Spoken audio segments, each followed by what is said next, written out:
Hello and welcome to part 2 of my grown-up book report for my Intro to Social Media Marketing class. And again, the book we are discussing is Jab, Jab, Jab, Right Hook by author Gary Vaynerchuk.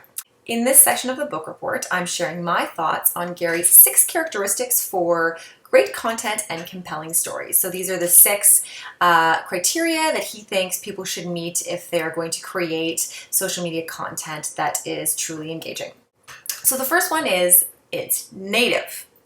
This means that all the content that you create should feel like it's an authentic part of the platform that it's on. So it should look and sound the same way that other content on that platform sounds, the non-branded content. It should have the same emotional benefit for people on that platform that the other content on that platform has. The stuff that they're really coming there to experience, your content should mimic that experience.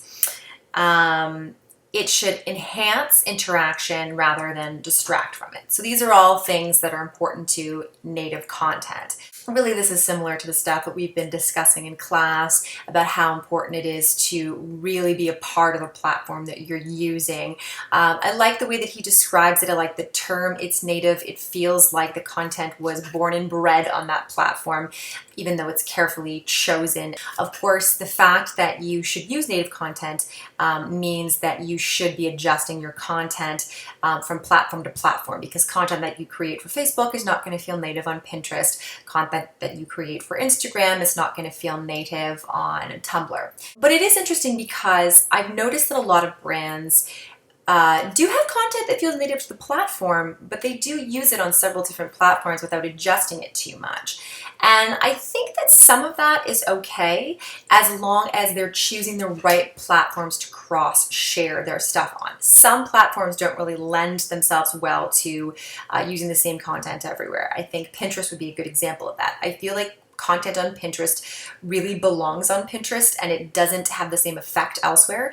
But Instagram accounts are often linked to Facebook. Obviously, Facebook owns Instagram, and you can link them to Twitter as well. You just have to be careful not to get too specific. You know, if you have an Instagram photo that has 20 hashtags, you don't want to share that to Twitter, and you definitely don't want to share that to Facebook. But if you choose an Instagram photo that has a catchy message that is sort of sardonic enough for Twitter, but still fits with Facebook and has maybe 1 or 2 hashtags that seem native to both Facebook and Twitter, I think you can get away with that stuff. I think it really is just about being very smart. It's very difficult to do, and in some cases you may have to share 3 different types of content on 3 different types of platforms. But I think it's just interesting to note that I see a lot of brands not doing that, and it's not always a bad thing. The second characteristic of great content is that it doesn't interrupt. And I cannot stress how important this is, how much I agree with this point. The last thing you want is branded content that stops the conversation, that feels like it's being thrust upon you, that immediately screams, hey, I'm a brand, I'm here, buy me, buy things. That's the last thing that anybody wants. It really does remind you, and Gary touches on this example in the book, of those old days when a big pop-up ad would pop up on the screen and you would be looking for the X and you couldn't find it, and you'd be like freaking annoyed because you couldn't get the X to close and you just wanted to read what was behind the big pop-up window. That does not breed any goodwill for your brand. Basically, Gary boils it down to, if you want to talk to people on the platforms where they're being entertained, you have to become their entertainment. The third characteristic of great content is that it doesn't make demands often. And this really goes back to the main thesis of the book, which is all about these jabs leading up to the big right hook, and the idea that you can't constantly be trying to sell things and demanding things of your consumers. You actually have to be giving them more than you're asking of them to put them in the right mood. Interestingly, Gary uses the example of what the most popular app categories are for people, and that's social networks, entertainment, and utility. These are the most popular apps that people would have on their mobile devices. So really, your content should fulfill one of those 3 needs for people so that they feel like they're getting something from you rather than you demanding something from them. The fourth characteristic of great content is that it leverages pop culture. And I love this one. But interestingly, it wasn't something that I really thought of in the way that Gary presents it. I was obviously aware of it. I use pop culture all the time in my discussions, but I tend to use the pop culture that is directly related to the discussions that I'm having. So if I'm talking about television, I will talk about the Emmys. I will talk about big premieres, big finales, big TV news. But the way Gary talks about it is that you have to leverage other pop culture that shows your consumers who might be outside of the people who are already following you that you are interested in all of the same things that they're interested in. So if you are a fashion company, you might, for example, start talking about TV finales, or you might talk about the music that you're listening to. If you were a car company, you could somehow find a way to tie in celebrity gossip if it was the right kind of car. You can pretty much do it with anything. It's about expanding your conversation to fit the wider pop culture sphere. Obviously, it still has to fit within your brand identity and fit within what your targeted consumers are interested in. But a lot of brands really miss the mark here, and they only talk about the one thing that they're doing. They don't open up the discussion to talk about things that can be easily related back to what they're doing and really capitalize on popular culture. The fifth characteristic of great content is that it's micro.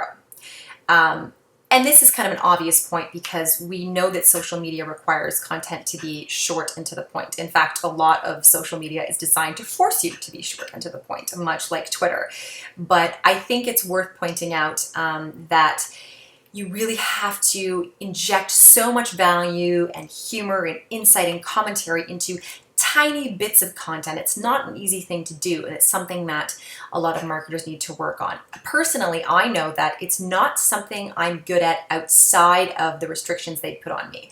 I'm one of those people who almost always uses the full 140 characters that Twitter offers me, and that's not great. I know that I should be able to say things in half that sometimes.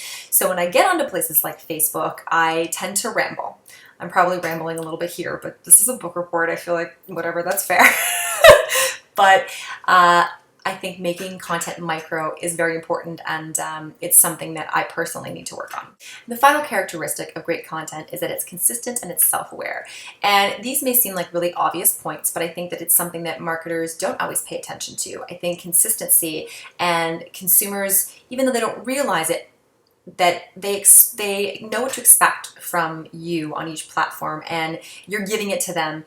And when you don't, they pick up on it, maybe subconsciously, but it affects their interest level in you, I think. I thought this list of characteristics was great. I thought it was spot on, and I really like the way that he presents the material in a very easily digestible, fun way. I definitely learned at least a little something from every point that he made and the way he explained how this could be applied onto the social media platforms. So this was part 2 of my grown-up book report on Jab, Jab, Jab, Right Hook. Stay tuned for part 3, where I will talk about what I learned from his analysis of each social media platform and what kind of content works in each of those spaces. And I'll link you to my Pinterest board, where I actually did my own color commentary on which jabs and right hooks I noticed that were successful and unsuccessful on all of those platforms.